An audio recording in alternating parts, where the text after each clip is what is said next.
নবীজি বলেন, কোন বান্দাকে যখন কবরের মধ্যে রাখা হয়, রাখার পর ওয়াতুল্লিয়া, আমাকে আপনাকে মরণের পর যখন বাসতলায় রেখে আসা হবে, আসার পর তুয়াল্লিয়া, আমাকে আপনাকে যখন পিছনে রাখা, যাহাবা আসহাবুহু, সাথীরা যখন চলে আসবে।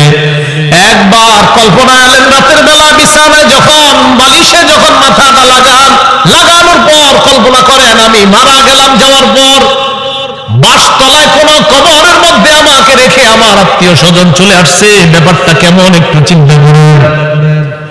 আল্লাহ নবী কয়, কোন ব্যক্তিকে কবরের মধ্যে রাখার পর তুলিয়া, কবরটা পিছনে রেখা, যাবা আসহাবুহু, যখন তার সাথীরা চলে আসে, বাবা চলে আসে, ভাই চলে আসে, সন্তানরা চলে আসে, আত্মীয় স্বজন সবাই চলে আসে, আল্লাহ নবী বলেন বেশি দূর যায় না, হাত্তা ইন্নাহু লা ইয়াসমাউ কুরআনি আলিহিম, আমরা যে হাইটা হাইটা আসি, আমাদের হাঁটার পায়ের জুতার আওয়াজগুলা ওই কবরবাসী শুনতে পায়। শুনে কেন শুনে জানেন? ওই মুহূর্তে তার দেহের মধ্যে আত্মাটা আল্লাহ দিয়ে দেয়। কেন দেয়? ফায়াতিয়ানিহি মালাকান, দুইজন ফেরেশতা তার কাছে আসে। এটা আবু দাউদের বর্ণনা, বুখারীর বর্ণনা। আতাহু মালাকান ফাআকআদা, আবু দাউদের বর্ণনা। ফায়ুকঈদানি, দুই ফেরেশতা এসে তারে বসায়, বসানোর পর তারে প্রশ্ন করে। এর মধ্যে তিন প্রশ্নের মধ্যে একটা প্রশ্ন হলো আল্লাহ নবীর ব্যাপারে জানতে চায়, তাকে চিনিনি। ওই ব্যক্তি ইমানদার হলে যদি তিনটা জবাব সুন্দরভাবে দেয়, আর আল্লাহ নবীর ব্যাপারে যদি বলে আশহাদু আন্না মুহাম্মাদার রাসূলুল্লাহ, আমি সাক্ষী দিচ্ছি তিনি আল্লাহর রাসূল, এই কথা বলার পর ওই ব্যক্তিকে বলা হবে উনজুর ইলা মাকআদিকা মিনান নার, তুমি তোমার জাহান্নামের আসনটার দিকে তাকাও, এটা তোমার জাহান্নামের আসন। তো এই ব্যক্তি জাহান্নামের আসনের দিকে তাকাবে। এরপর বলা হবে আবদালাকাল্লাহু মাকআদাম মিনাল জান্নাহ, জাহান্নামের আসনের পরিবর্তে আল্লাহ তোমাকে জান্নাতের আসন দান করেছে। আবু হুরায়রা রাদিয়াল্লাহু তাআলা আনহুর বর্ণনা, তিনি বলেন খরাজা রাসূলুল্লাহ সাল্লাল্লাহু আলাইহি ওয়াসাল্লাম যাতা ইয়াউমিন আও যাতা লাইলা, একদিন রাতে অথবা দিনে রাসূল বাসা থেকে বের হলেন। কোথা থেকে বের হইছে? রাতে বা দিনে। বের হওয়ার পর আসছে, আয়েশা দেখে ফাইদা হুয়া বিআবি বকর ওয়া উমর, নবীজি দেখে আবু বকর ওমর বসা। আবু হুরায়রা রাদিয়াল্লাহু তাআলা আনহু বলেন, নবীজি বাসা থেকে বের হয়েছে, বের হয়ে দেখে আবু বকর ওমরও বসা। এই হাদিসটা একটু মন দিয়ে সবাই শুনেন আর নিজেদের জীবনটা একটু চিন্তা করেন। নবীজি তাদের দুইজনকে প্রশ্ন করলেন, আবু বকর এবং ওমর, এই দুই সাহাবী, বিখ্যাত দুই সাহাবীকে প্রশ্ন করলেন, আচ্ছা তোমরা এখানে এই মুহূর্তে কেন? মা আখরাজাকুমা ফি হাদিহিস সাআহ, এই সময়ে তোমরা এখানে কেন? অসময়ে মানে এই সময় মানে অসময়ে, আরে এই সময়ে তোমরা এখানে কেন? এই হাদিস দ্বারা বোঝা যায় সাধারণত যে সময় মানুষ ঘর থেকে বেশি একটা বের হয় না, ওই সময়ে নবীও বের হইলেন, আবু বকরও বের হয়েছে, ওমরও বের হয়েছে। নবী বের না হইলে জিজ্ঞাসা করে কেন? তো আবু বকর ওমর জবাব দিলেন, আহারে কি জবাব দেন এখানে? ক্বালাল জুউ ইয়া রাসূলুল্লাহ, হুজুর খিদা লাগছে, ক্ষুধার কারণে বের হইছে। সম্পদ সব ছেড়েছে মক্কায়, নবীর সাথে চলে গেছে মদিনায়। নবীজি যে জবাবটা দিলেন, আল্লাহ নবী বললেন আল্লাযী নাফসি বিয়াদিহি আখরাজানিল্লাযী আখরাজাকুমা। আবু বকর ওমরকে আল্লাহ নবী বলেন, আল্লাহর কসম আবু বকর ওমর, তোমরা যে ক্ষুধার কারণে বের হয়েছো, আমিও ক্ষুধার কারণে বের হয়েছি।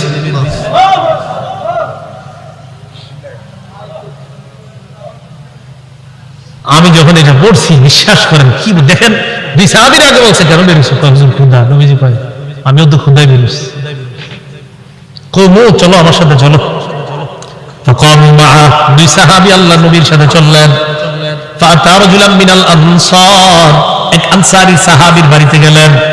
ফাইদা হুয়া লাইসা ফি বাইতিহি, সাহাবী বাড়িতে নাই।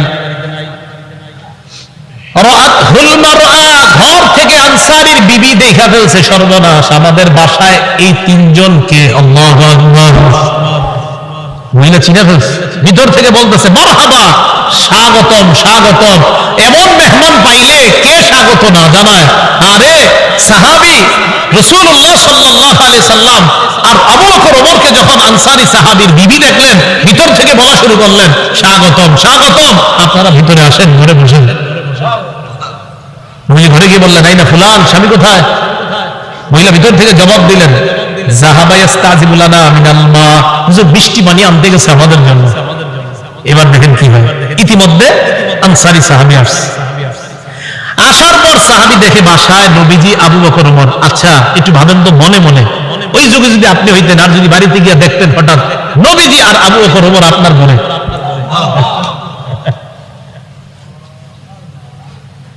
সাহাবী দেখে কি কয়, মা আহাদুল ইয়াউমা আকরামা আদিয়াফা মিন্নি। সাহাবী কয়, আজকে আমার চাইতে শ্রেষ্ঠ মেহমান, আজকে আমি যে শ্রেষ্ঠ মেহমানদেরকে পাইছি, আমার চাইতে শ্রেষ্ঠ ভাগ্যবান আর শ্রেষ্ঠ মেজবান আর কেউ নাই। আমি এমন তিনজন মেহমান পেয়েছি। তাড়াতাড়ি বাগানে গেছে, খেজুর বাগানে। যা আবিল আজ, খেজুরের ছড়ি নিয়ে আসছে, ফিহি বুসরুন আর রতবুন ওয়া ইয়াবিস, শুকনা খেজুর আছে, ভিজা খেজুর আছে, কাঁচা খেজুর আছে। আইনা কয়, যেটা মন চাই এটা খায়। আখাযাল মুদিয়া, ছুরি নিছে, চাকু নিছে। আমি কই যাও? হুজুর পশু জবাই করতে হবে। কি জবাই করবে? মাথা মানে পেরেশান হয়ে গেছে, আমার এই তিন মেহমানদের কেমনে মেহমানদারি করবে? পশু জবাই করতে হবে।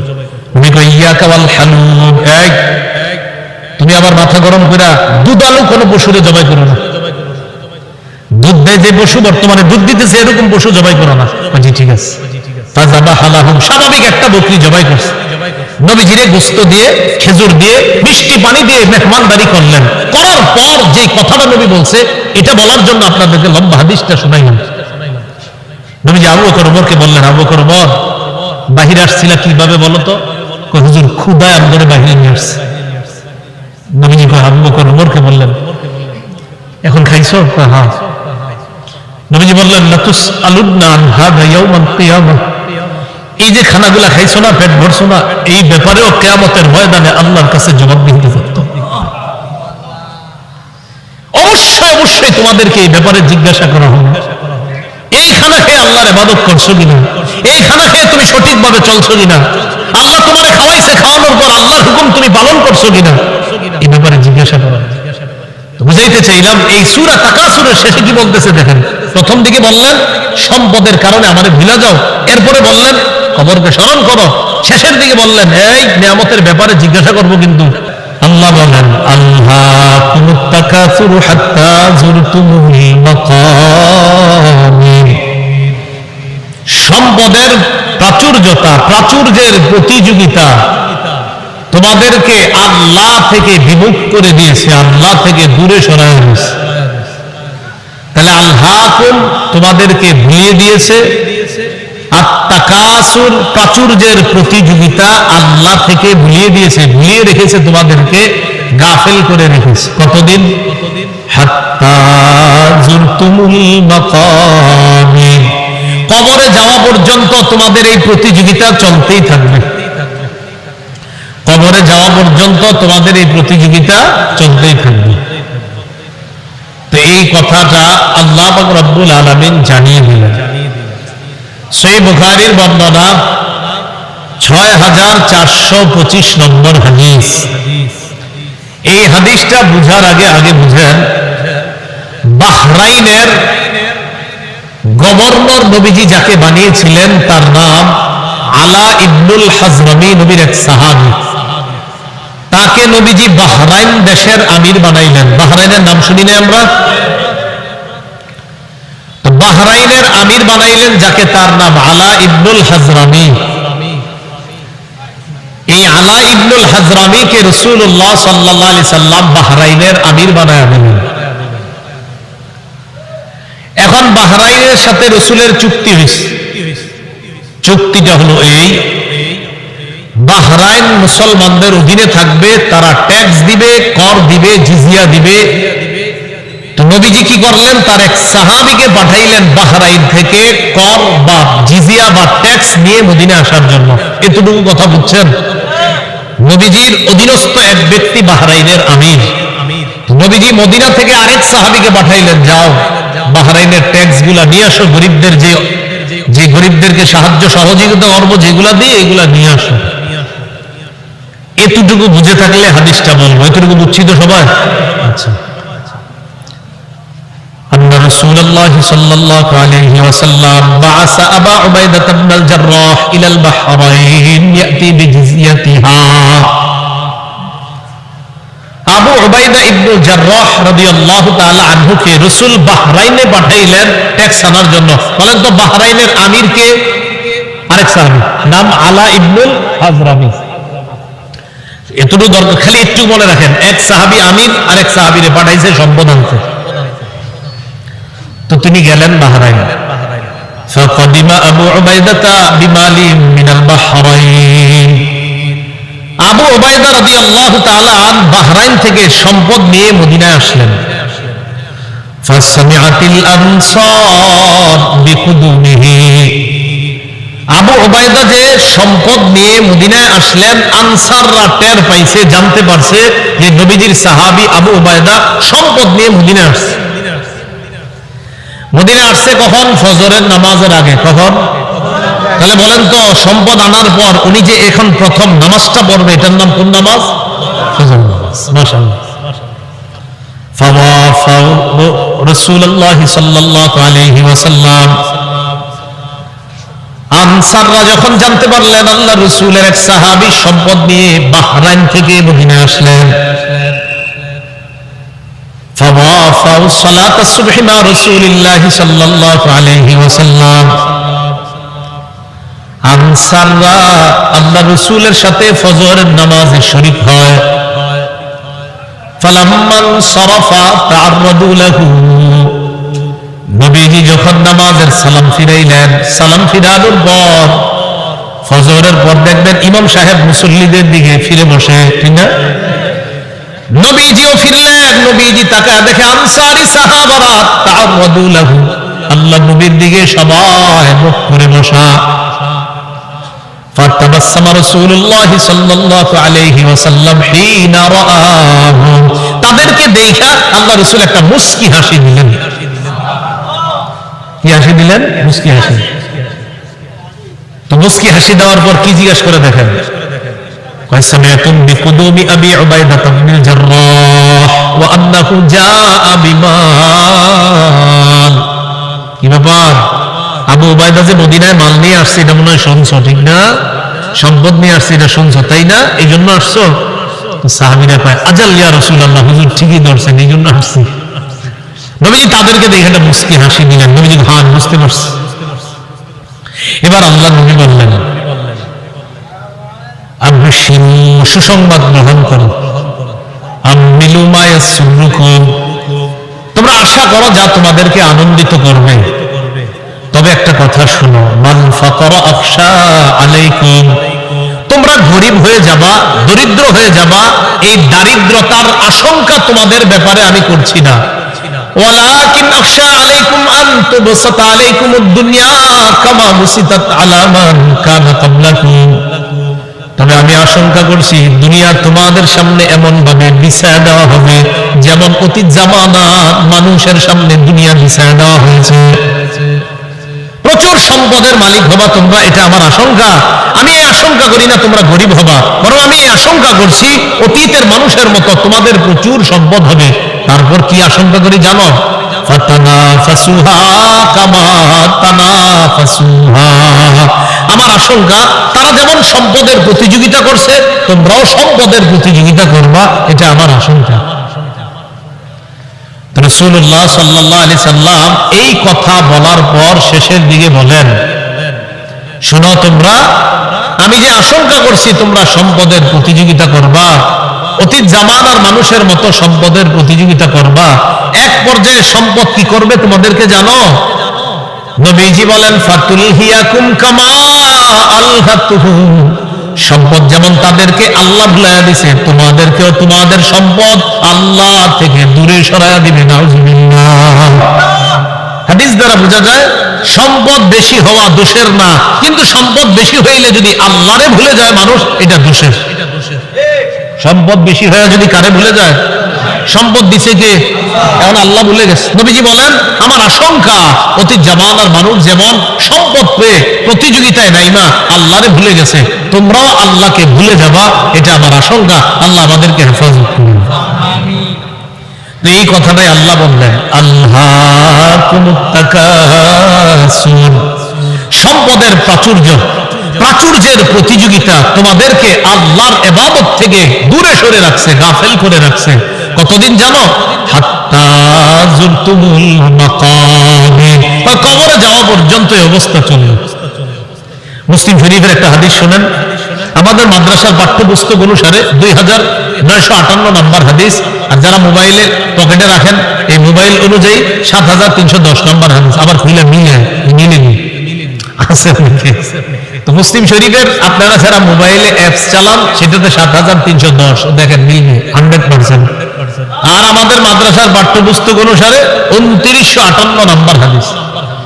এই হাদিসের মধ্যে আসছে রাসূলুল্লাহ সাল্লাল্লাহু আলাইহি ওয়াসাল্লাম বলেন, قال رسول الله صلى الله عليه وسلم يقول ابن آدم مالي مالي وهل لك يا ابن آدم إلا ما أكلت أو لبست أو تصدقت। হাদিসটা মন দিয়ে শুনেন, আগে আমার সাথে বলেন। আদম সন্তান কয় আমার সম্পদ আমার সম্পদ, নবীজি কয় তোমার সম্পদ তোমার সম্পদ। একজনে কয় আমার বাড়ি আছে, আমার গাড়ি আছে, আমার মার্কেট আছে, আমার 10টা দোকান আছে। আদম সন্তান এগুলা বলে, নবীজি কয় তোর মিয়া তোমার মাত্র 3টা জিনিস আছে। আমরা কই আমার 10 কাঠা জায়গা আছে, 20 বিঘা জমি আছে, নবী কয় 3টা জিনিস আছে। এবার মন দিয়ে শুনেন হাদিসটা, বলেন আমরা বলি আমাদের এটা আছে সেটা আছে, নবী কয় সম্পদ 3টা, বলেন কয়টা? 3টা। قال رسول الله صلى الله عليه وسلم يقول ابن آدم مالي مالي, আদম সন্তান কয় আমার সম্পদ আমার সম্পদ। وهل لك يا ابن آدم من مالك إلا ما أكلت فأفنيت, ও আদম সন্তান তোমার 3টা সম্পদ। 1 নাম্বার সম্পদ যা খাইলা, খাওয়ার পর শেষ করলা, পিছনের রাস্তা দিয়ে বের করলা, এটা তোমার 1 নাম্বার সম্পদ। যা খাইছেন এটাই সম্পদ, এটাই তো সম্পদ। 2 নাম্বার কাপড় পরতে পরতে পুরাতন হয়ে গেছে অথবা খাটো হয়ে গেছে, ছিঁড়ে গেছে, এখন আর পরো না, এই কাপড়ই তোমার সম্পদ। 3 নাম্বার সদকা করতে করতে কিছু সম্পদ তুমি কমিয়েছিলা, তোমার মনে হচ্ছে তোমার সম্পদ কমে গেছে, আমি নবী বলে গেলাম তোমার এই সম্পদটা কমে নাই, এটাও তোমার সম্পদ। মরণের পর আল্লাহর কাছে পেয়ে যাইবা। সম্পদ কয়টা? আমরা কই অনেকগুলা, নবীজি কয় কয়টা? যা খাইছো, যা পরিধান করছো, যা দান সৎকার করছো, শেষ। আমাকে আপনাকে যখন কবরে নিবে, মনে করেন আগামীকালও যদি আমি আপনার কেউ মারা যাই, একটু পরে যদি আমাদের কেউ মারা যায়, বাসতলায় যখন আমাদেরকে এলাকাবাসী নিয়ে যাবে, নবীজি কয় জানো তোমার লাশের সাথে 3টা জিনিস কবর পর্যন্ত যায়, বলেন কয়টা? 3টা। قال رسول الله صلى الله عليه وسلم ইয়াত্তাবিউল মাইয়িতা সালাসা, আল্লাহ নবী বলেন কবর পর্যন্ত মৃত ব্যক্তির সাথে 3টা জিনিস যায়। 1 নাম্বার আল আহাল, পরিবার যায়। 2 নাম্বার আল মাল, সম্পদ যায়। 3 নাম্বার আল আমাল, আমল নামা যায়। বলেন কবর পর্যন্ত আমার আপনার লাশের সাথে কয়টা জিনিস যাবে? 1 নাম্বার পরিবার, বলেন 1 নাম্বার, 2 নাম্বার সম্পদ, 1 নাম্বার, 2 নাম্বার, 3 নাম্বার আমল। এবার নবীজি বলেন ইয়ারজিউ ইসনান, 3টার মধ্যে 2টা ফিরে আসবে। ইয়ারজিউল মাল ওয়াল আহাল, সম্পদ ফিরে আসবে, পরিবার ফিরে আসবে। ওয়ায়াবকাল আমাল, আমল নামা থেকে যাবে।